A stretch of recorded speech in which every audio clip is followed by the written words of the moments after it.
안녕하세요. 트렌드 코리아 쓰는 김난도입니다. 제가 책을 읽다가 너무 관심을 끄는 책을 한 권 발견해서요. 오늘 그 저자분들을 모시고 이야기를 나눠보도록 하겠습니다. 책 제목은 2030년 우리 회사는 좋은 회사일까? 아주 재밌는 제목의 책인데요. 요새 이제 회사 안에서 젊은 직장인들을 예전 기성세대 직장인과는 많이 다르다. 뭐 이제 이런 얘기 많이 하는데요. 그 조직 문화가 이제 어떻게 변하고 있을까? 또 요새 이제 AI 전환이 조직마다 굉장히 시급한 화두죠. AI 대전환 시대에 조직의 인사의 모습은 어떻게 변해야 될까? 모든 대한민국의 조직이 크게 바뀌고 있는 패러다임 전환기라고 할 수 있는데요. 이거를 기성의 전문가들이 아니라 실제로 몸으로 부딪히고 있는 젊은 직장인들이 자기의 체험을 녹여내서 또 거기에 이론적인 바탕을 잘 붙여서 쓴 책이 나왔어요. 그래서 오늘 조직 문화 얘기 조금 하면 재밌겠다 싶어서 저자 중에 두 분을 모시고 이야기를 나누도록 하겠습니다. 먼저 권지훈 박사님, 자기소개 좀 해주시겠어요? 저는 AI 경험을 기획하고 또 설계하고 연구하고 있는 권지훈 박사입니다. 반갑습니다. 조금 더 자세히 말씀해 주시겠어요? 저희는 이제 AX라고 부르는데요. AI 트랜스포메이션이 아니고요. UX나 CX처럼 AI를 사용할 때의 경험. 그래서 뭐 비주얼한 경험일 수도 있고, 뭐 오디오 경험일 수도 있고, 이런 다양한 경험들을 설계하는 그런 역할을 하고 있습니다. 그러면 우리 조직이 이제 앞으로 AI 들어오면서 어떻게 변화할지 얘기를 많이 해주실 수 있겠군요. 네, 좋습니다. 또 한진희 저자님. 안녕하세요. 저는 기업문화 전문 강사 한진이라고 합니다. 2030년 우리 회사는 좋은 회사일까에서 DEIB 파트를 맡아 저술했고요. 그리고 저 같은 경우는 기업 내에서 소규모 기업이다 보면 인사팀이 교육도 하고 조직 문화도 하고 컨설팅을 어디서 해야 될지 고민이 많으시잖아요. 이제 그럴 때 가장 최전선에 뛰어들어서 실무자들과 활발히 소통을 하고 있는 역할을 하고 있습니다. DEIB라는 단어 혹시 모르시면 이따가 저희 한번 따로 시간을 내서 충분히 논의해 보도록 하겠습니다. 두 분 컨설팅도 하시고 강의도 하시고 또 실제로 본인들이 직장 생활도 하셨고 그렇다 보면 우리 옛날 조직 문화하고는 다른 조직 문화가 형성되는 것 같다. 특히 젊은 직장인들이 예전에 다니던 뭐 조직의 우리 그 드라마 보셨어요? 서울에 자가 있는 김 부장님. 예. 거기 보면 이제 그 당시에 조직 문화를 충실히 반영한 김 부장이라는 인물이 나오죠. 근데 요즘 젊은 직장인들은 사뭇 모습이 다른 것 같아요. 먼저 어떻게 달라지고 있는지 본인들이 관찰하거나 느꼈거나 경험한 이야기 있으면 누가 먼저 해주실까요? 저희 둘 다 M세대이다 보니까 G세대랑은 또 조금 다른 그런 느낌을 가지고 있는데요. 제가 요즘 받은 느낌을 좀 말씀드리면 한 50% 정도는 이해가 잘 가고요. 나머지 50%는 제 안에 그 젊은 꼰대가 살아나는 그런 느낌을 좀 받습니다. 제가 이제 대학생 때 처음 인턴십으로 조직에서 일을 해봤는데요. 물론 그때 좀 보수적인 은행에서 일하기는 했지만 그때는 뭐 회사에 반바지, 모자, 운동화 이런 거 못 신었었고 그리고 여자분들은 사실 바지를 입는 경우도 거의 없었어요. 그게 벌써 한 10년도, 15년도 더 된 이야기긴 한데 근데 최근 문화를 좀 생각해 보면은 인더스트리마다 굉장히 차이가 많긴 하지만 그래도 뭐 예전에는 좀 열심히 해서 승진도 빨리 하고 연봉도 빨리 높이고 이런 거를 좀 중요하게 생각했다고 하면 요즘은 특히 제 아래에 들어온 친구들을 보면 최대한 회사에 관심을 덜 가지자라는 생각을 좀 가지고 있고 뭐 워라밸 되게 중요하게 생각하고 조직 내에서 성장하는 것보다는 자기 라이프, 자기의 커리어를 성장시키는 거를 좀 더 중요하게 생각하는 것 같습니다. 한진희 저자는 어떻게 생각하세요? 네, 저도 권지훈 박사님이랑 동일하게 중기 밀레니얼 세대이다 보니까 제가 처음에 기업에 신입으로 면접을 보더라도 그때는 제가 이 회사에서 뼈를 묻겠습니다. 제가 이 회사에 목숨을 바치겠습니다. 라고 하면 이분들 굉장히 좋아하셨고 그게 어떤 하나의 합격의 장치처럼 됐었는데 요즘에 사실 취업을 준비하는 친구들이랑 컨설팅을 해보고 상담을 해보면 요즘 친구들은 그 말을 전혀 하지 않습니다. 그 말이 오히려 역효과가 난다라는 것도 알고 있고 실제로 요즘 그 유니콘 기업에서는 아예 슬로건으로 평생 직장은 없다. 최고가 되어 떠나라라는 아예 그 슬로건을 가지고 있어요. 그 슬로건 자체가 요즘의 조직 문화를 반영하는 것 같아요. 이제는 정년 까지 보장되는 건 없고 그리고 회사에서 나의 인생을 책임져 준다라는 개념이 없는 걸 근로자들이 잘 알고 있기 때문에 회사 측에서도 와서 최고의 퍼포먼스를 내고 스페셜리스트가 되어 서로 윈윈을 하자. 이런 기조로 가고 있는 것 같습니다. 그걸 취업자도 알고 있고 기업도 알고 있고. 제 그 친구 중에 인사 담당 임원이 하나 있었는데 걔가 신입사원 면접을 하고 오더니 저한테 질문을 하는 거예요. 야, 다 지들이 성장하겠대. 회사를 와서 성장시키겠다는 놈은 한 놈도 없고 자기 여기서 자기가 성장해 나가는 모습을 보여드리고 싶다는 거야. 근데 내가 걔네들을 왜 뽑아야 되지? 그래서 걔네들은 왜 그러지? 뭐 이제 그런 불만 비슷한 토로를 하더라고요. 근데 이제 확실히 저희 세대는 조직과 저를 동일시를 진짜 강하게 했고 조직의 성장이 곧 나의 성장이고 뭐든 내가 할 수 있다. 좀 그런 게 있었는데 지금 뭐 워라밸을 챙기건 뭐 이직률이 높아지건 핵심은 조직과 나의 동일시가 잘 이루어지지 않는다. 회사는 회사고 나는 나다. 이런 생각이 굉장히 강해진 것 같아요. 동의하십니까? 네, 맞습니다. 왜 그럴까요? 저희 남편도 이제 일을 하고 있으니까 남편과 이런 그 주제로 토론을 많이 해요. 요즘 애들 진짜 왜 그럴까? 일단 저희 선에서 생각할 수 있었던 거는 뭐 여러 가지 이유가 있겠지만 한 가지 공통적인 것은 저희가 이제 M세대도 그렇고 G세대도 그렇고 저희 부모님이 이제 IMF 세대를 지나오신 그 세대잖아요. 저희 또래들과 얘기를 해보면 아버지랑 유년기에 시간을 많이 못 보낸 친구들이 많아요. 왜냐면 야근도 너무 많았고 회식도 맨날 있고 그리고 빠지면 안 되고 가족과의 시간을 포기하면서 굉장히 그 조직에 헌신하셨던 부모님들을 보고 자라온 세대거든요. 그런데 그거에 대한 결과가 뭐냐 했을 때 저희 세대는 6.25 이후에 처음으로 부모 세대보다 가난한 세대가 되었고요. 그리고 수명은 또 길어져서 이제 부모님들이 은퇴를 하셨는데 생각처럼 그렇게 막 목숨 바쳐 그 헌신했던 회사에서 죽을 때까지 챙겨준다거나 아니면 뭔가 떵떵거리는 부자가 되었다던가 이런 모습을 많이 못 본 것 같아요. 그러고 오히려 부모님들 중에 부동산에 투자하셨거나 네, 아니면 자기 개발하셨거나 이런 분들이 오히려 지금 더 잘 사는 모습을 보고 아, 나는 우리 부모님처럼 조직에 헌신했다가 버려지지 말아야지 라는 생각을 좀 어렸을 때부터 가지고 온 게 아닌가. 부모님을 통한 학습 효과가 있다. 그런 또 다른 측면이 있을까요? 근데 저도 이 부분을 동의하는 게 저희가 그러니까 밀레니얼 세대가 딱 사회 진출할 그 시기가 대학 진학률도 거의 80%를 찍고 있고 그리고 저희 딱 사회 진출했을 때 나왔던 그 신조어 중에 하나가 3포 세대라는 말이 있었어요. 세 가지를 포기했다. 연애, 결혼, 출산을 포기한다라는 거고 거기서 좀 몇 년 뒤가 되니까 5포 세대가 나오고 더 가니까 M포 세대가 M포가 뭐 다 나오더라고요. 포기한. 네. 다 포기한 세대가 나오더라고요. 근데 이렇게 모든 걸 다 포기하는 이런 세대들이 사실 굉장히 무기력해지기도 하고 그러면 나는 앞으로 나의 미래를 어디에다 맡겨야 할 것이냐. 그게 회사가 정답이 아니라는 거를 알게 된 것 같아요. 그래서 개인적으로 새로운 공부를 도전한다거나 본인 성장에 대한 욕구가 더 커지고 그러다 보니까 이 엄만이 나의 인생이 될 수 없다. 그러면서 다른 세컨 잡을 만든다던가 이런 게 기조로 가고 있지 않나라는 생각이 그게 듭니다. 제일 근본인 것 같습니다. 지금 두 분 말씀을 요약해보면 저는 두 가지가 제일 귀에 꽂히는데 첫째로 오래 살게 됐다. 그 다음에 조직이 평생 나를 데리고 가지 않는다. 사실 어느 조직도 평생 데려가는 조직은 없죠. 보통 이제 정년이라는 게 있는데 예를 들어 60이라고 치면 예전엔 평균 연령이 길지 않았어요. 그러니까 회사에서 정년하면 그리고 나와가지고 화초 가꾸고 이러다가 돌아가시고 그 기간이 짧으니까 그렇다 그러면 이 사람의 인생은 곧 조직 생활인 거죠. 그러니까 성공적인 인생을 살았다는 건 조직에서 더 높이 승진했다. 더 보람 있는 일을 했다. 그러니까 조직이 곧 나고 내가 곧 조직이니까 내 일이니까 뭐 휴일에도 달려나가고 막 아이 생일도 포기하고 뭐 이제 그런 식의 희생이 가능했는데 지금은 일단 60까지 정년하는 것도 뭐 쉬운 일은 아닌 게 됐고요. 두 번째로는 심지어 60에 정년한다고 해도 요새 뭐 다 80 넘어까지 사시니까 그리고 또 건강하시잖아요.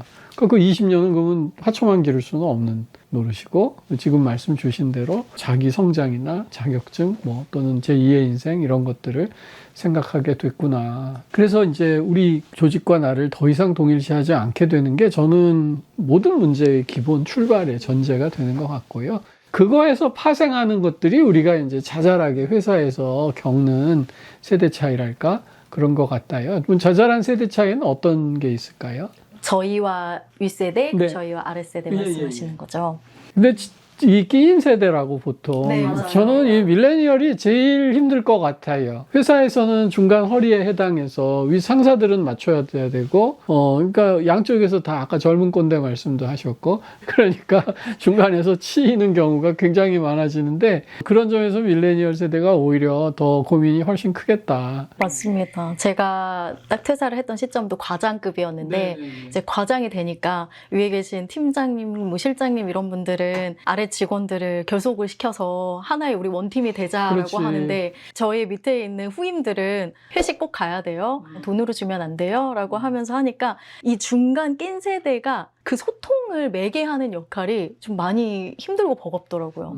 또 뭐 느낀 거 있으세요? 한 가지 이제 최근에 있었던 일인데 회사에서 자기 개발 교육할 때 이제 비용을 어느 정도 지원해 주겠다고 했습니다. 근데 저는 그 얘기를 듣고 그러면 하고 있는 이 업무를 더 잘하기 위한 그 교육들을 좀 찾아봤거든요. 뭐 클래스 101이나 이런 데서 찾아봤는데 저보다 어린 세대 친구들 보니까 다들 업무랑은 전혀 상관없는 영어, 스페인어, 중국어 이런 것들을 들으려고 하더라고요. 그래서 회사 돈으로 업무랑 상관없는 걸 왜 하지?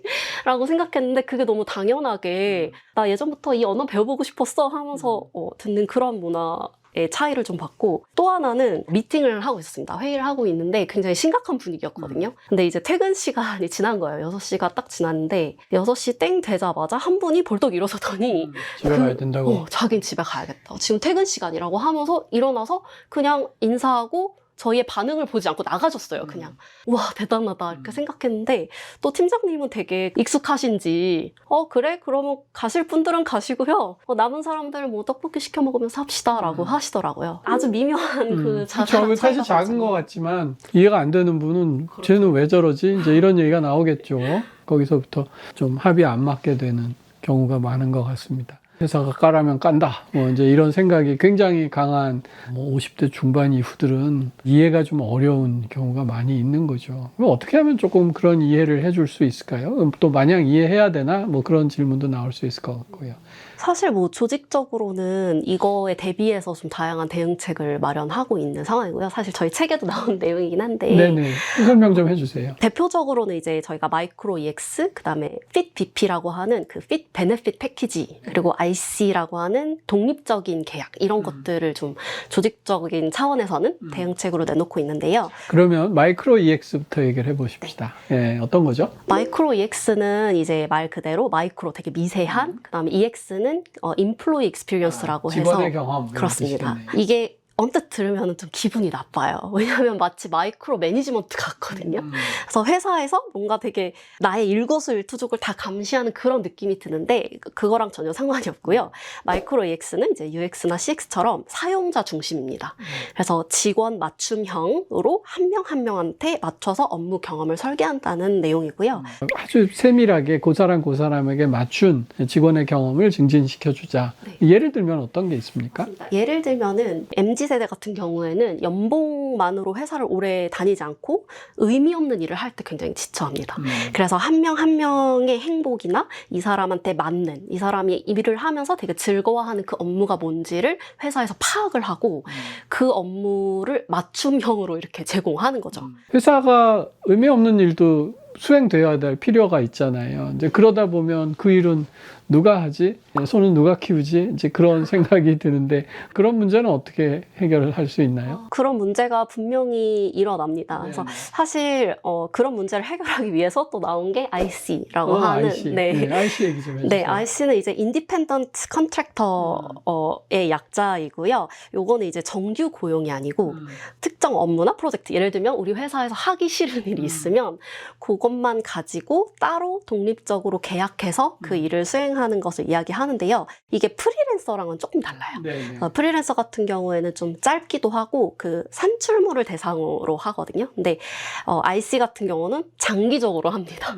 그래서 예를 들면은 회사 내에서 너무 재미없거나 아무도 하기 싫어하는 업무를 5년이나 10년 단위로 계약하기도 하고요. 내 옆에서 10년을 일했는데 이 사람이 정규직인지 IC인지 모르는 경우도 되게 많을 정도로 굉장히 오래 일합니다. 그러면 최근 그 비정규직 문제가 있는데 그 노동법이나 이런 데 제한이 걸리진 않나요? 회사 입장에서는 그 IC를 선호하는 이유가 텍스 내는 거, 세금 때문인데 보통은 급여를 줄 때 세금을 굉장히 많이 때잖아요. 네네. IC 같은 경우는 그 한 사람이 한 명의 회사인 것처럼 간주합니다. 그래서 그분은 대신 이 회사 말고도 다른 데서 일할 수 있고 인컴을 굉장히 많이 모아서 내가 알아서 텍스 관리 다 하고 이런 식으로 좀 하다 보니까 서로한테 사실 윈윈이에요. 네네네. 아까 핏 베네핏이라고 개개인에게 맞는 베네핏 말씀해 주셨는데 어떤 개념인가요? 핏BP 같은 경우는 마이크로 EX의 이렇게 일부라고 보시면 네. 되는데요. 요거는 복리후생 제도입니다.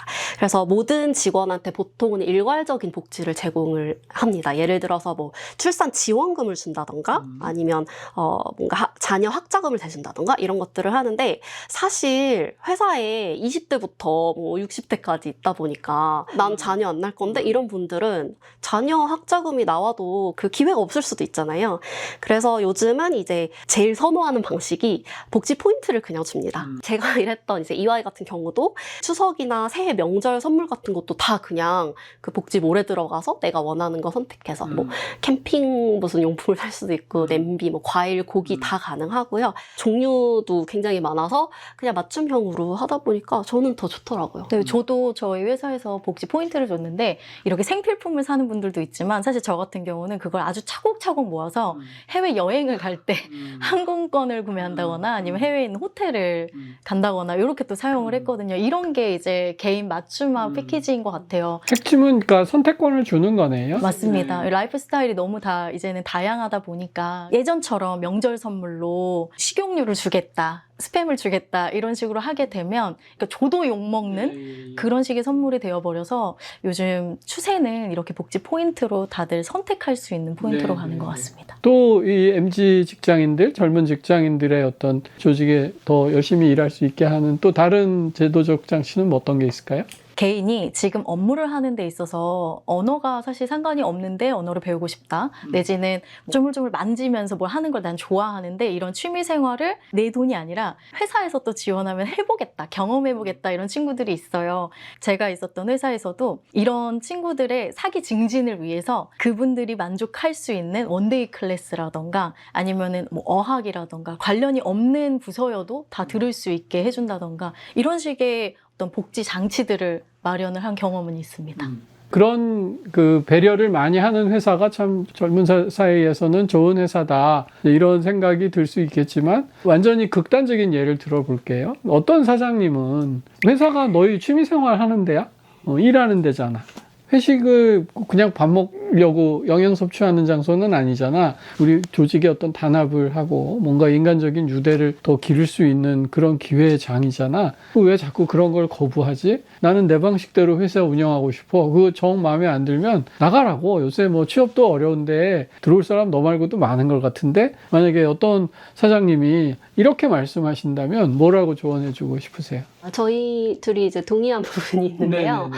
이렇게 회사가 그 직원 맞춤형으로 좀 잘 해주는 것은 결국은 회사의 생존 전략이라고 봅니다. 예. 결과적으로 저희가 시장에서 봤을 때 복지가 좋고 더 맞춤형으로 해주고 직원들이 행복감을 느낄수록 그 회사가 더 잘 되고 업무의 생산성이 올라가기 때문에 이런 전략을 전략적으로 택한다. 네, 그렇게 보시면 될 것 같습니다. 어떤 리더라도 우리 조직이, 우리 회사가 더 잘 되기를 바라는 것이고 그러려면 구성원들이 더 열심히 일해주는 것이 필요한데 지금 아까 그 말씀 되게 중요했던 거예요. 연봉만으로 회사의 가치를 결정하지 않는다. 요새 젊은 직장인들은. 뭐가 중요한 거죠? 저희 책은 이제 행복감으로 시작하는데요. 행복감. 조직에서 느낄 수 있는 행복감. 그렇죠. 그리고 자기가 성장할 수 있는 기회를 제공해 주는 것도 있지만 자기 이해받는 것을 되게 중요시하게 생각하는 것 같아요. 네네네. 실제로 제가 작년에 리버스 멘토링 교육을 진행을 한 적이 있었는데 거기서 굉장히 재밌었던 것이 젊은 저연차 직원과 거의 뭐 임원급 되시는 분의 그분들의 소통의 장이었는데 이 젊은 친구들이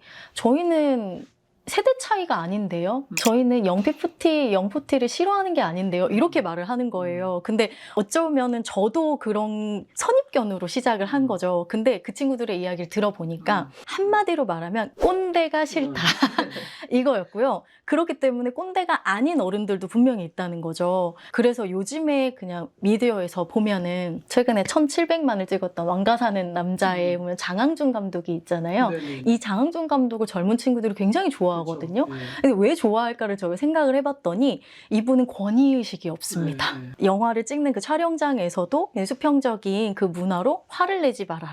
지시하지 말아라. 이렇게라고 말하면서 배우들의 의견도 다 수렴을 하고 명장만이 아니라 이런 덕장이신 분들도 젊은 친구들을 굉장히 좋아하는구나 이런 생각이 들었어요. 그래서 제가 리버스 멘토링을 진행하고 나서는 저의 관점도 바꿨습니다. 이제는 권위의식이 있는 리더를 경계하는 거구나. 그리고 이들이 자신도 이 회사 내에서의 한 일원으로서 자기 이해를 받고 싶어하는 욕구가 크구나. 전 이렇게 생각을 했습니다. 이 새로운 시대에는 리더가 가져야 될 덕목이 좀 달라지는 것 같아요. 예전에는 나를 따르라, 내가 흔들리면 안 된다, 뭐 좀 이런 불굴의 의지로 리더십을 발휘해서 쫙 나를 따르라. 그렇게 조금 다르게 표현하면 권위고 지시고 통제고 권력이고 그런 것인데, 그게 선호되지 않는다 그러면 이 시대에는 어떻게 리딩을 해야 되는 걸까요? 예전부터 있던 말이긴 한데 트랜잭셔널 리더십, 그러니까 거래전 리더십이 아니라 트랜스포메이셔널 리더십. 그래서 본인 스스로 그냥 자기 일을 잘하는 사람을 내가 팔로우하겠다.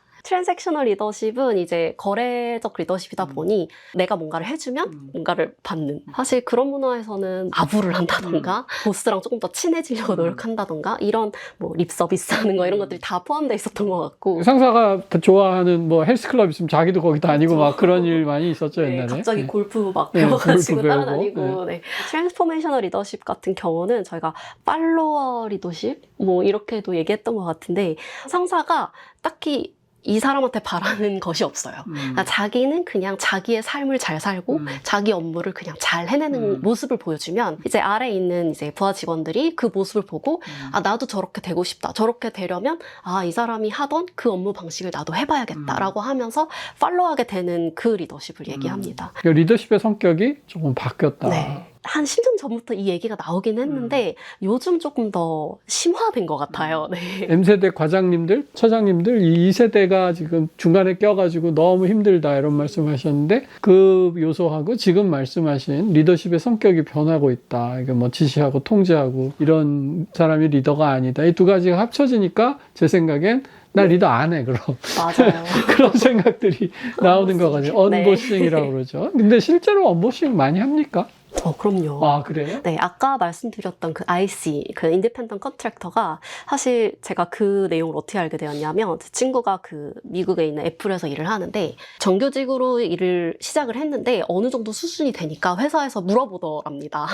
너 이제 IC 할래? 아니면은 승진 트랙으로 갈래? 이렇게 물어보더래요. 50% 정도의 직원들이 정규직으로 들어왔지만 중간부터는 IC 트랙을 그 선택을 하는데, 그 이유가 승진 트랙으로 가면 실적을 내야 되고 단계별로 올라갈 때마다 해고율이 높아집니다. 책임지고 싶지 않은 일을 책임 안 지려고 하는 것도 있고, IC 트랙으로 가면은 리더십을 맡지 않습니다. 자기한테 주어진 업무만 하면 되는 거거든요. 그래서 훨씬 마음이 편하고 오히려 이게 계약직인데도 불구하고 고용 안정성이 있는 거예요. 그러다 보니까 이제 언보싱 현상이 좀 두드러지게 나타나고 있다고 합니다. 우리나라 조직은 어떤가요? 저는 정말 실제 저의 사례인데요. 제가 있었던 기업에서 과장급이셨어요. 남자분이셨는데 그분은 가정도 있으시거든요. 파트장급에서 일을 하셨고 그 다음 스텝이 팀장이에요. 그런데 어느 날 갑자기 저에게 본인을 팀장으로 승진을 시키면 본인은 퇴사를 하겠다라고 정말 극단적인 이야기를 하시는 거예요. 그래서 과장님 가정을 안 지키십니까? 라고 제가 반문을 한 적이 있는데, 그리고 물어봤죠. 왜 그렇게 하시냐라고 했더니 리더의 행복이 증명이 되어야 그 밑에 있는 직원들이 그걸 따르기 마련인데, 저희가 보는 리더, 팀장, 실장, 그 위에 계신 임원분들께서 권한은 정말 있는 게 맞는 것인지, 그럼 내가 과연 저 자리에 올라갔을 때 적절한 권한과 그 위임을 받아서 할 수 있을까라는 확신이 안 드니까 그런 게 본인은 불투명한 미래라고 판단을 하시고 실제로 정말 퇴사를 하셨습니다. 진짜요? 네. 저는 진짜 되게 놀라운 것이요. 정치를 하고 뭐 오버타임 근무를 뭐 휴일을 반납하고 그렇게 해서 어떻게든 빨리 승진하고 팀장이 되려고 했는데, 팀장 될 것 같으면 나는 사표 내겠다고 그걸 실행을 한다는 건 정말 너무나 달라진 풍경인 것 같습니다. 뭐 이렇게 리더를 다들 꺼려하는 상황이 오면 누구를 리더를 시킬 것이며 또는 어떻게 하면 좋은 리더들이 클 수 있도록 조직에서는 여건을 만들어줄 수 있을까요? 저희 책에도 나오지만 네네. 순환형 리더십을 순환형 리더십. 네네. 자세히 설명해 주세요. 이제 순환을 하는 거죠. 예를 들면 팀장이 되면 계속해서 팀장이 아닌 거예요.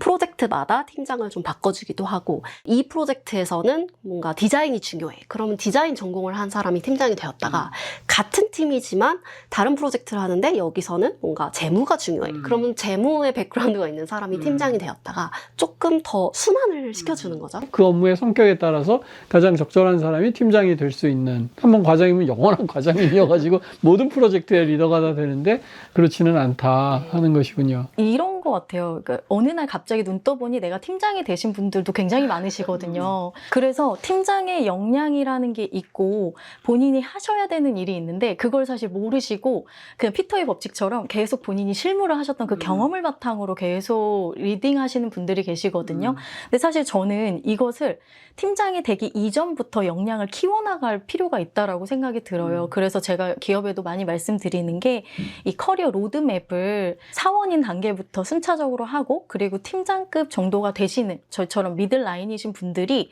나중에 팀장이 되었을 때 팀장은 이런 역할을 하고 이런 역량을 발휘하는 거라는 걸 장치를 딱 가지고 출발을 하면 그래도 자신감 있고 좀 행복하게 그 업무를 하지 않을까라는 생각을 해보았습니다.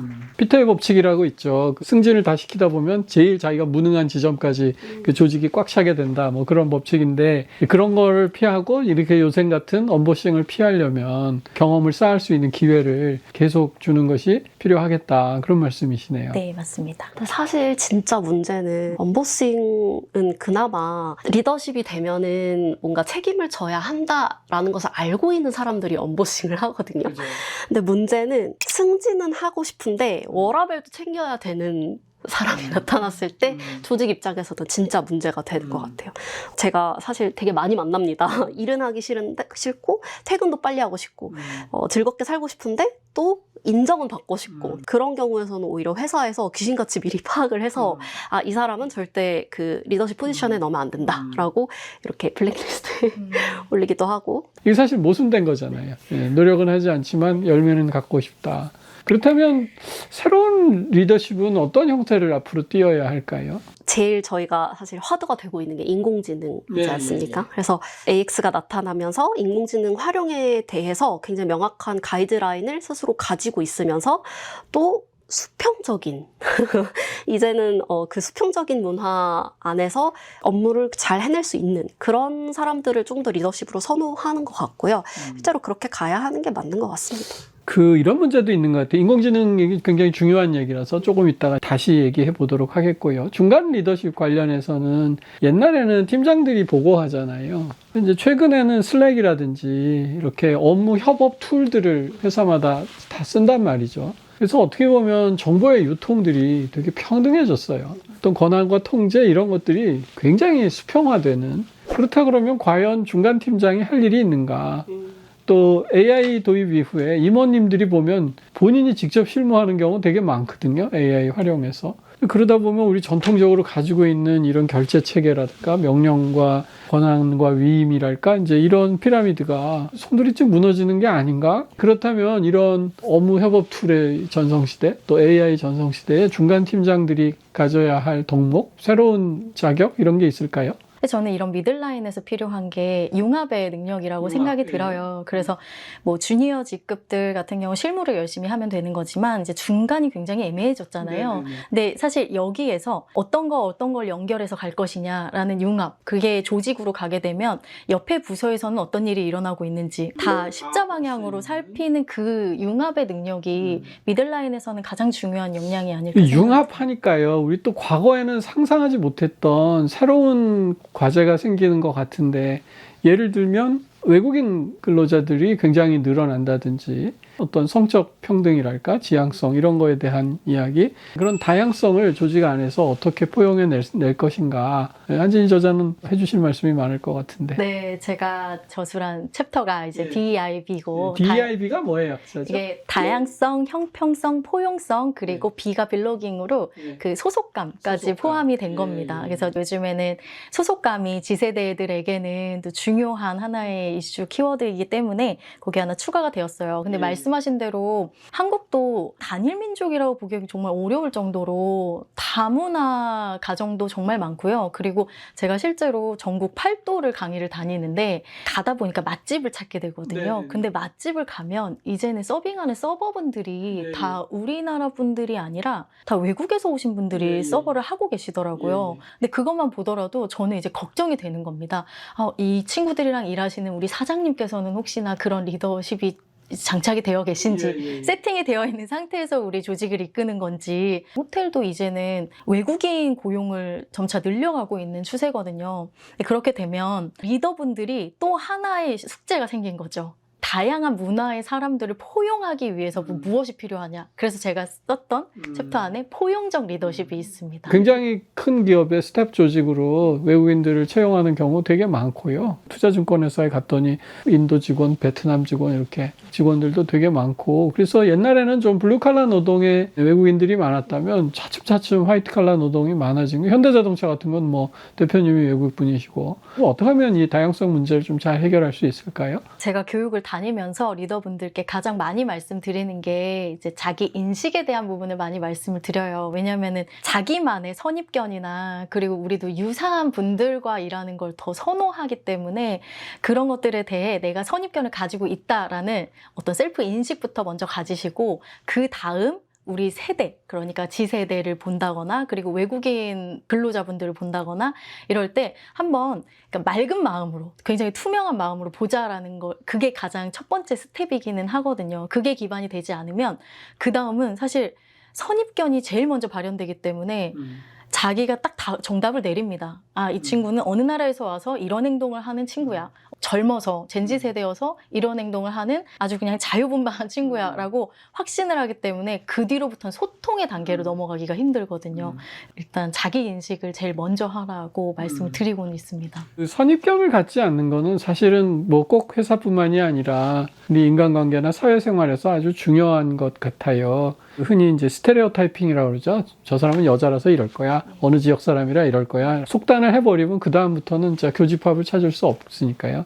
젊은 직원들은 이상해. 우리 때는 안 그랬는데 왜 저러지? 이제 이렇게 시작하는 순간 교감은 없는 거니까요. 젊은 직원들이 그렇게 생각할 수밖에 없는 사회적 배경, 자라온 배경 이런 것들을 좀 이해하고 공감의 폭을 좀 늘려보자 하는 게 오늘 저희 토론의 취지인데, 그건 외국인 직원에 대해서도 당연히 맞는 이야기겠습니다. 제가 또 최근에 재밌게 보는 새로운 변화는 아까 DEI 중에 에쿼티, E에 해당하는 요즘 젊은 직원들은 이 형평을 굉장히 중요하게 생각하는 것 같아요. 젠지 세대 분들이 특히나 공정에 대한 부분에 굉장히 큰 화두를 던지고 있는데요. 보여지는 것에서 뒤에서 거짓된 행동으로 인해서 드러나는 것들, 그래서 진실을 밝히는 데 있어서 굉장히 민감한 친구들이에요. 이걸 조직에 가져와서도 정말 공정하게 연봉 책정이 되고 있는 건지, 그리고 성과급 같은 경우는 차등 지급이기 때문에 이거를 어떤 기준에서 어떻게 제공하고 있는 건지를 굉장히 예민하게 받아들여요. 근데 실제로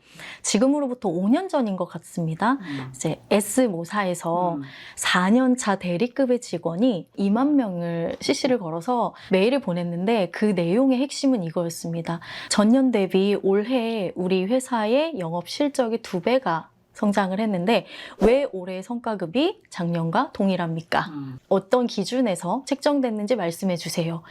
요게 핵심이었습니다. 제가 뭐 싸우자는 취지는 아니지만 그 회사가 그 정도 영업이익을 내기까지 굉장히 오랫동안 적자에 시달렸고요. 그리고도 회사가 망하지 않고 월급들을 꼬박꼬박 줄 수 있었던 것은 계열사의 도움을 받기도 하고 주주들의 희생도 있었던 거고, 그러니까 어떤 이윤이 남았을 때 이거를 당장 공정하다는 이름하에 분배하기보다는 굳은 날을 대비해야 되는 거 아닌가, 또는 더 공격적으로 투자해야 되지 않은가 그런 생각을 할 수 있지 않겠어요? 그러니까 아마 공정에 대한 컨셉이 임원과 직원들 간에 다른 것이 아닌가 그런 생각도 좀 들거든요. 네, 맞습니다. 그런 것도 있고요. 이 젠지 세대 같은 경우는 눈앞에 보이는 보상을 더 추구를 하는 것 같아요. 너가 올해 열심히 하면 내가 내년에 승진시켜줄게. 올해 열심히 하면 연봉 내년에 10% 올려줄게. 이걸 믿지 않는다는 거죠.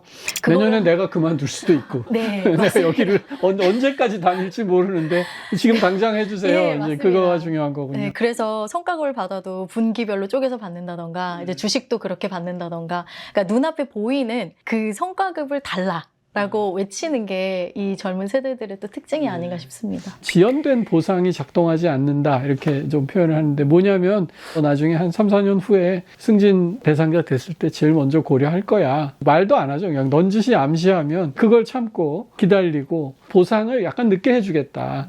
대신 더 잘해주겠다. 이게 이제 지연된 보상 개념인데 옛날엔 그게 통했단 말이에요. 왜냐하면 평생 다닐 거니까. 예. 요새는 내가 그때까지 다닐지 모르겠는데요.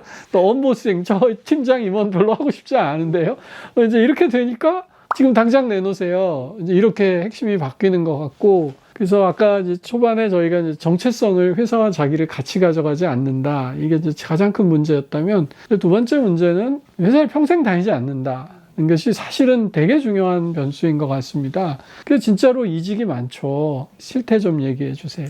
2024년도에 벌써 대기업 신입사원의 평균 근로 개월수가 1년 4개월. 1년 4개월? 네. 야, 우리 너무 아버지가 너 3년은 다녀봐야 된다 이러셨는데 그 네, 반도 안 반으로 된단 들었습니다. 말이에요? 네. 저도 첫 직장이 대기업이었는데 딱 1년 4개월 일했더라고요. 1년 4개월. 평균을 하셨네요. 참 희한하죠. 네.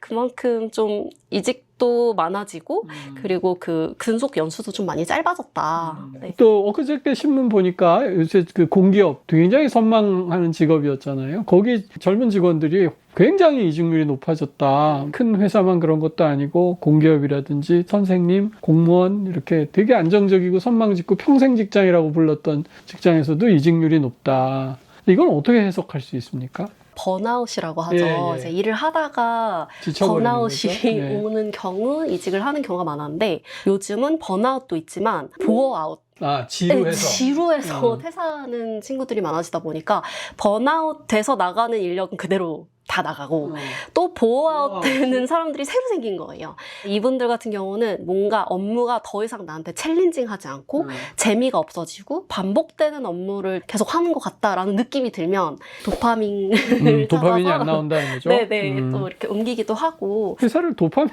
나오려고 다니는 건 아니잖아요. 근데 아무래도 개인의 성장을 추구하는 세대들인데 예.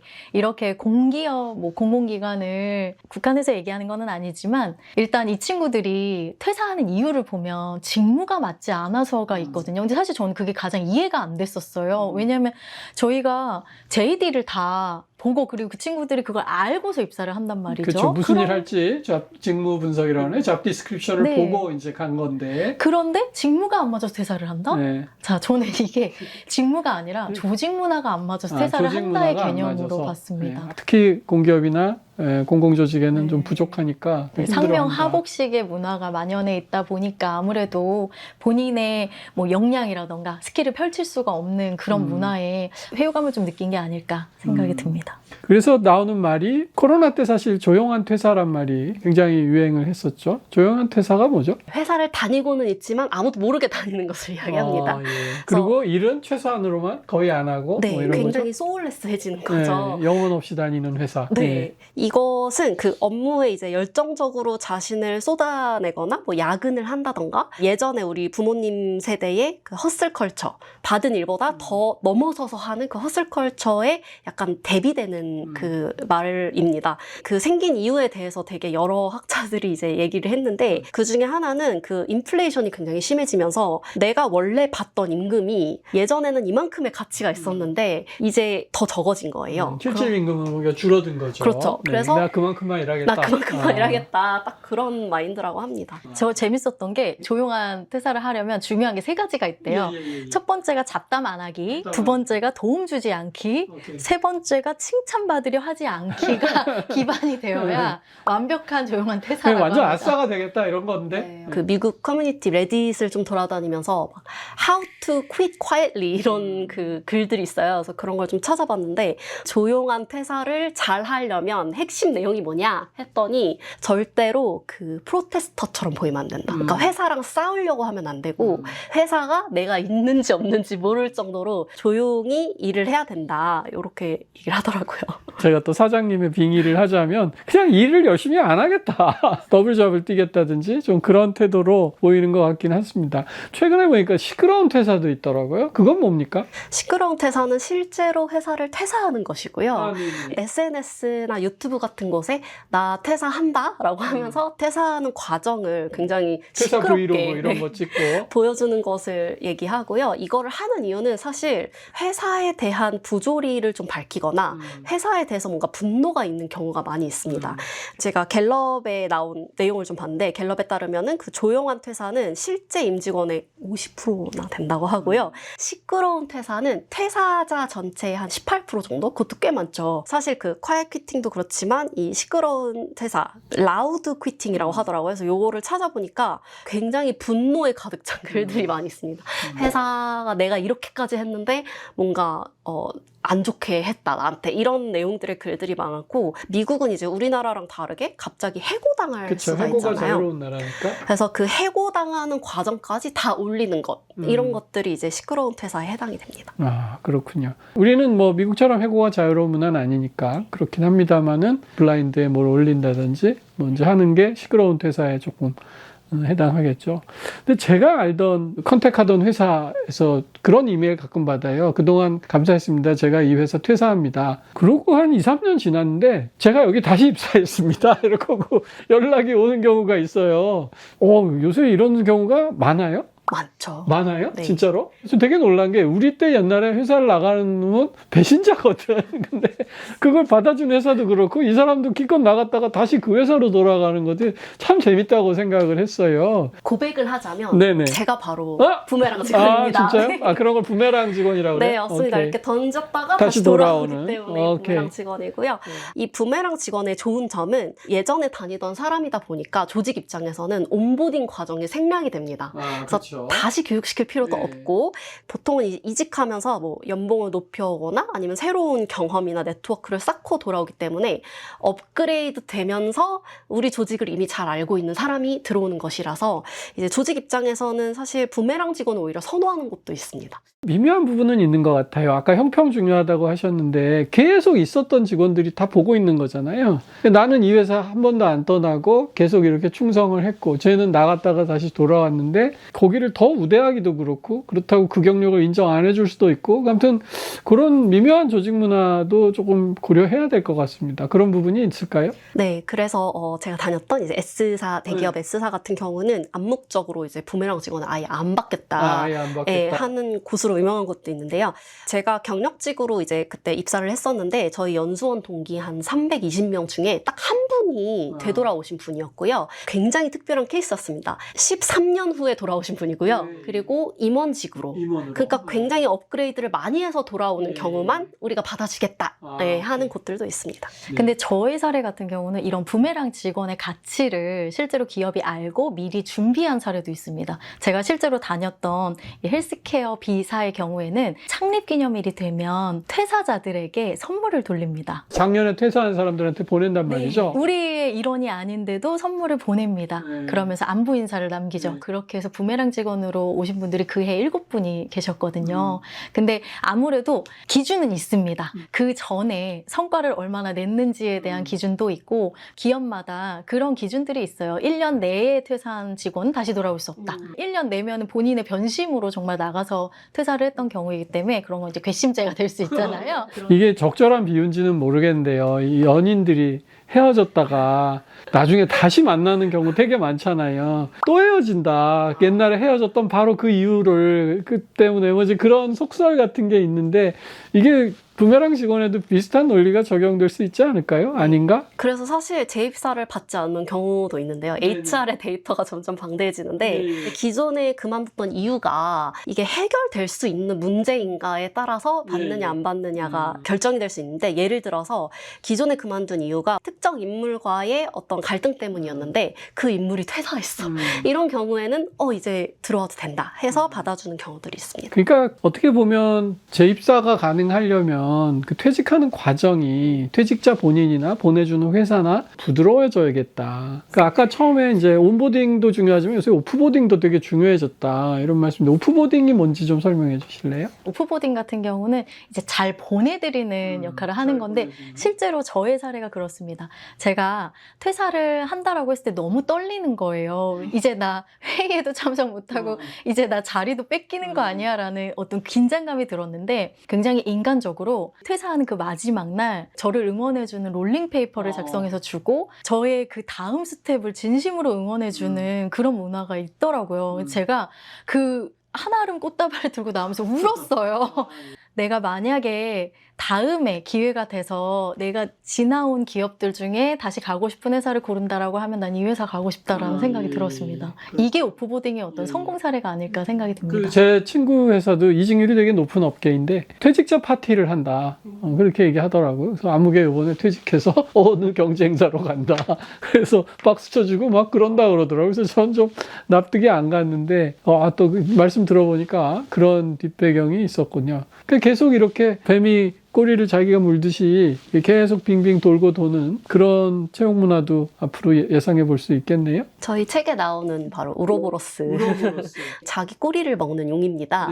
순환형 인재 이런 것과도 관련이 있고, 그 다음에 조용한 고용에 대해서도 저희가 얘기를 하는데, 원래 있는 자리에서 새로운 업무를 다양하게 주는 것을 이야기합니다. 그래서 이 업무가 완전히 새로운 직책을 받거나 완전히 새로운 부서에서 일을 할 정도로 고용하는 것처럼 새 일을 이렇게 주는 걸 얘기하고요. 사실 저는 이 얘기를 들었을 때 HR에서 어떻게든 에너지를 짜내서 이 사람을 써먹으려고 만드는 거 아닌가라고 생각을 했는데, 보통은 이제 HR에서 예산 아끼려고 하는 것을 조용한 고용이라고 좀 얘기하고요. 근데 그런 면도 있는 것 같아요. 뭐 특정인하고 사이가 좋지 않아서 퇴사한다든지, 내가 이 업무가 생각보다 너무 맞지 않아요 해서 퇴사할 사람을 소위 조용한 고용을 다시 해주면 불필요한 이직을 막을 수 있지 않나? 이제 그런 생각은 드는데요. 업무 순환도 이제 거기에 포함이 되는 것 같습니다. 보통은 이제 HR에서 직원들의 그 이력을 쭉 놓고요. 이 사람이 여태까지 어떤 프로젝트를 해왔는지 쭉 줄 세워놓고, 우리 지금 당장 이 조직에서 필요한 역할들을 그 옆에 이렇게 쭉 씁니다. 그리고 이 사람이 이 역할을 할 수 있을까? 이 사람이 이 역할은 할 수 있을까 하면서 이제 매칭을 하는 거죠. 근데 그 매칭이 기존에 그 사람이 하던 업무나 그 부서에서 하는 일이랑은 전혀 상관없는 일들을 매칭해 주기도 합니다. 그래서 이 과정에서 뭐 업스케일링이 필요하다 그러면은 그 교육도 좀 제공해 줄 때도 있고요. 이 사람이 뭔가 새로운 걸 해보고 싶어 한다 하는 그 성향 같은 거 파악해서 그거에 맞춰서 좀 제공하기도 하고. 신규 프로젝트가 이렇게 출발할 때는 그 TA라고 그러잖아요. 탤런트 어퀴지션, 좋은 인재를 막 뽑아내는 거. 사내에서 막 이렇게 스카웃을 한다 그럴까요? 또는 요새 CIC 인기죠. 그 어떤 사내 벤처라고 부를까요? 그런 곳에서 자기가 할 수 있는 일들을 좀 해보는. 이런 것도 넓게 보면 뭐 회사에는 활력이 될 수 있겠지만, 개개인에게는 지금까지 좀 잘 맞지 않았던 업무나 사람들을 조금 피해서 새로운 도전을 회사 안에서 퇴직하지 않고 해볼 수 있는 그런 토대가 될 수 있겠네요. 그죠? 네, 맞습니다. 시니어들은 어떤가요? 사실 시니어들 뭐 꼰대라고는 부르지만 업무에 대해서는 굉장히 전문성을 누구보다도 많이 가지고 있고, 사실 그냥 퇴직시키기는 참 사실 아까운 인재들인데 다시 활용할 수 있는 방법은 없을까요? 시니어분들 같은 경우는 뭐 여러 가지 업무에 좀 배치를 다시 해주시는 경우들이 있는데, 교육부서로 가셔서 그 업무를 새로 받은 인재를 키워내는 일, 어떤 팁을 준다던가 이런 것들을 진행할 때도 있고요. 제가 있던 한 회사에서는 녹화 강의를 아예 찍어서 그 업무에 대한 노하우를 얘기해 주신다던가 이런 것들을 아예 그 회사 재산으로 만들어 놓고 수업을 듣도록 하는 그런 경우도 있었습니다. 요새 기업마다 이제 AI 전환이 사실은 엄청난 화두인데, 큰 조직은 피해갈 수 없는 과제라고 하겠죠? 어떻습니까? 맞습니다. AX를 굉장히 많이 시도하고 계시고, 그 과정에서 뭐 다양한 실패와 실험 이런 것들을 좀 많이 경험하고 계신데, AX가 그럼 가능한 일과 가능하지 않은 일이 있냐라고 많이들 물어보세요. 사실 현장에서 제가 느끼기에는 더 이상 AX가 불가능한 일은 없는 것 같습니다. 그러니까 대부분 AI로 이제 대체는 가능하고요. 왜냐면 사람이 하는 일을 많이 대체할 수 있기 때문에. 하지만 AX가 되었을 때 이득이 되는 일과 이득이 안 되는 일 이렇게 나눌 수는 있을 것 같습니다. 그래서 뭐 모든 비즈니스가 그렇듯이 인풋 대비해서 뭐 아웃풋이 너무 조금이다 이러면 굳이 AX를 할 필요가 없겠죠. 학생들 시험을 채점하는 AI가 있다라고 가정을 해보고 객관식, 주관식 다 채점할 수 있어서 제가 편하게 사용하고 있다고 가정을 하면 실제로 이게 사람이 직접 하는 것보다 더 비용적으로 이득일까? 제가 직접 개발하기 전에는 이 AI 사용 라이선스 피가 있습니다. 그래서 일단 그 비용이 좀 들어가고요. 사용료 발생. 그 다음에 AI가 만약에 오채점이라도 하게 되면은 결국은 조교가 들어가서 점수 다시 다 보고 어떻게 채점했는지 봐야 되고 그것도 비용이고요. 그런 리스크와 비용들을 생각했을 때 진짜로 AX 하는 게 더 이득일까? 살펴보고 도입하느냐 안 하느냐를 결정하게 되는 것 같습니다. 회사에서 AI를 이제 도입하는 것은 성공해도 문제고 실패해도 문제인 것 같다. 실패하면 그 돈 들여서 고생해서 뭐하러 했냐. 성공을 하면 이 사람들 어떡하지? 이 사람들 없이도 일이 되는 거 아니야? 나는 이 회사에서 이제 밀려나는 거 아닌가? 안 그래도 아까 이직률 높다고 했는데 AI 들어오면서 젊은 직원들은 두 가지가 공존하는 것 같아요. 번거로운 작업을 쉽게 해결할 수 있게 됐다. 그래서 내 시간이 많아졌다라든지 다른 일을 할 수 있다라든지 그러면서도 이제 이러다가 내가 필요 없어지는 건 아닐까. 그 공포와 환희는 어떻게 평가하십니까? AI로 인해 내가 대체되지 않을까라는 공포감이 제일 큰 것 같고요. 모르는 분야인데 내가 과연 여기에서 생존할 수 있을까? 살아남을 수 있을까? 이런 생각을 좀 많이 하시기도 하고 최근에 나타나는 그 공포감, 이제 저의 연구하는 분야이긴 한데요. 챗GPT나 뭐 제미나이나 이런 것들을 사용해서 업무를 하다 보면은 내가 점점 바보가 되어간다. 약간 이런 느낌을 받거든요. 그래서 학술적으로는 이제 저희가 디스킬링이라고 하는 탈숙련화가 일어나는데 그거에 대한 공포감을 가지고 계신 분들도 꽤 있습니다. 저희 책에 나오는 내용이지만 한 컨설팅 회사에서 실제 업무를 하면서 실험을 해봤어요. AI를 써서 어떤 문제를 해결하는 그룹과 AI를 쓰지 않고 그 팀으로 문제를 해결하는 그룹을 나누고 18개 정도의 프로젝트 주제를 줍니다. 그리고 한번 창의적인 그 내용이 필요한 프로젝트도 해보고 논리적인 문제를 해결하는 프로젝트도 한번 해봐 라고 하면서 이제 업무를 주는데 저희가 생각하기에는 창의적인 문제에서 AI를 쓴 그룹이 더 잘 못하지 않을까라는 생각을 할 수 있는데 반대로 논리적인 문제를 해결할 때 AI를 쓴 그룹이 훨씬 성과가 떨어졌습니다. 떨어졌어요. 네. 논리적일 때. 네. 그 이유는 AI한테 너무 의지했기 때문에 이건 논리적인 문제니까 AI가 해결해주겠지? 실수하지 않겠지? 라는 생각을 가지고 있다 보니까 오히려 성과가 더 떨어지고요. 창의적인 문제를 해결할 때는 AI보다 인간인 내가 더 잘 알아 라는 생각을 갖고 있다 보니 AI를 어떤 도구라기보다는 나한테 조금 아이디어를 줄 수 있는, 내가 대화할 수 있는 그냥 어떤 상대 정도로 생각하니까 오히려 성과가 더 올라갔다고 합니다. 내가 갖고 있는 잠재력을 더 끌어올려 줄 수 있는 어떠한 대상으로 좀 봐주시면 훨씬 성과가 좋게 나오지 않을까 싶습니다. 저는 이제 트렌드 코리아를 비롯해서 책을 쓰잖아요. 근데 요즘 AI가 굉장히 글을 잘 쓰거든요. 그렇다고 이제 뭐 AI를 믿지 않고 활용하지 않는 것도 문제고. 근데 결론부터 말씀드리면 저는 AI 나오고 나서 시간은 더 걸려요. 왜냐하면 저도 그 디스클레잉 문제가 제일 크다고 생각하기 때문에 일단 저는 제가 씁니다. 그래서 원고 버전 A를 가지고 있고요. 그다음에 AI한테 프롬프트를 자세히 줘서 쓰게 해보죠. 그러면 얘가 또 이제 쓴 원고 B가 있는데 옛날에는 원고 A를 그냥 넘기면 되는데 지금 꼭 원고 B를 검토하고 얘가 나보다 나은 데가 있나? 내가 조금 배울 게 있나? 그걸 검토하는 시간이 훨씬 많이 걸려요. 하지만 효율성은 떨어졌지만 아웃풋의 퀄리티는 조금 좋아진 것 같아요. 누군가 나를 봐준 사람이 있으니까요. 그래서 저는 학생들한테 AI 적극적으로 쓰되 AI가 너를 돕게 해라. 그러니까 AI 도움 없이 내가 일단 결과를 산출하고 그 다음에 AI의 결과를 봐서 보완하는. AI와 협업을 한다라고 표현을 하긴 하는데 사실 이 AI가 아첨이 너무 심합니다. 이 AI 아첨 때문에 제가 가진 자존감보다 자꾸 더 높아지기도 해요. 왜냐하면 너무 천재적인 아이디어입니다. 너무 탁월하십니다라고 얘기가 나오다 보니까 초등학생들이 AI를 사용하면서 생각을 안 하기 시작을 했대요. 그래서 이것을 어떻게 경계를 하고 대비를 해야 할 것이냐라고 했을 때 비판적인 사고를 한번 할 수 있도록 이 답변을 받았으면 그거와 반대되는 답변. 만약에 너가 이거와 다른 생각을 가진 사람이라면 뭐라고 할 거야? 라는 그 두 가지의 양면성의 답변을 다 받아보고 그것을 사람이 생각할 수 있는 기회를 갖는 게 좋겠다라는 결론을 내기도 했습니다. AI를 그냥 많이 활용하는 게 중요한 게 아니라 현명하게 활용하는 것이 되게 중요해지겠다. 그런 생각이 듭니다.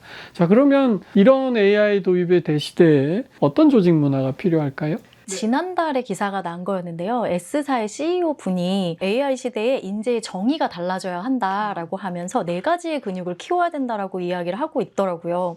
그 4가지가 생각, 적응, 공감, 바디 스킬 이 4가지를 키워야 하고 그리고 이 기사에서 가장 핵심은 이거였습니다. 이제는 어떤 직업을 가졌느냐 보다 인간과 AI를 어떻게 함께 활용하고 연결할 것이냐. 그래서 특정 분야에 깊이 아는 스페셜리스트보다는 다양한 영역을 넘나드는 어떤 제너럴리스트형의 인재가 더 각광을 받게 될 것이다. 이렇게 이야기를 하고 있어요. 이제는 AI를 너무 AGI라고 이야기를 하고 있잖아요. 그 시대에 우리가 우리 조직 문화로서도 인재를 받아들이는데 새로운 정의가 필요하겠다는 생각이 들었습니다. 사실 우리 조직은 되게 보수적이고 잘 안 바뀐다. 이제 그런 이야기들 많이 하는데요. 어떻게 보면 요즘 가장 많이 바뀌어야 되는 영역이 바로 조직과 인사의 문제가 아닌가 싶습니다. 그렇다면 지금까지 말씀 쭉 나눈 여러 가지 논의를 봤을 때 앞으로 미래 조직은 어떻게 변화해야 된다고 생각하십니까? 제가 생각했을 때는 불편한 질문에 살아남는 조직이 진짜 강한 조직이 되겠다라는 그런 생각은 해봤어요. 아무래도 지금 급변하는 이런 뷰카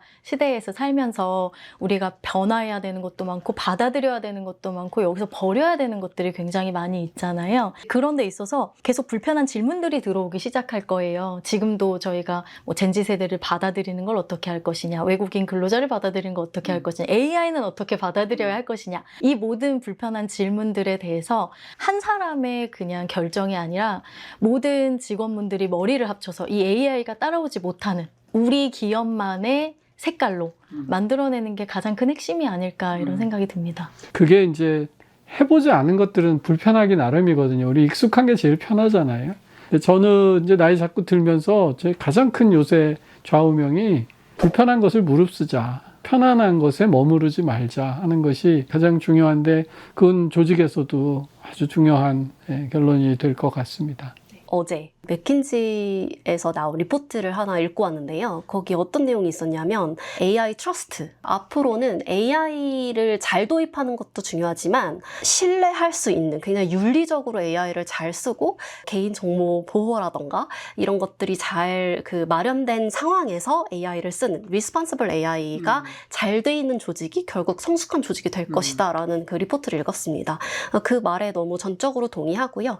여기저기서 AI를 막 도입하고 또 새로운 거를 시도해보는 그 과정에서 새로운 서비스를 내고 새로운 경험만 쫓아서 가는 조직 문화보다는 윤리적이고 장기적으로 이 AI를 도입할 수 있는 그런 방향의 조직 문화를 형성하는 것이 결국은 미래에 가장 필요한 조직이 되지 않을까 싶습니다. 조직을 바꾸는 변수가 사실 지금 말씀드린 대로 너무 많아졌고요. 또 조직마다 특성이 되게 다르잖아요. 뭐 어떤 조직은 크고 또 여기는 영업이 중요하고 여긴 기술 개발이 중요하고 그렇기 때문에 이렇게 바꾸는 것이 답이다라는 정답은 없는 것 같아요. 하지만 우리가 말할 수 있는 정답은 그 수많은 요소들을 향해서 항상 익숙한 것에 안주하지 말고 새롭게 변화하는 베타 조직의 모습을 띄어가는 것이 바람직한 현대 조직이다. 이렇게 결론 지을 수 있을 것 같습니다. 오늘 좋은 말씀 많이 나눠주셔서 고맙습니다. 감사합니다. 감사합니다.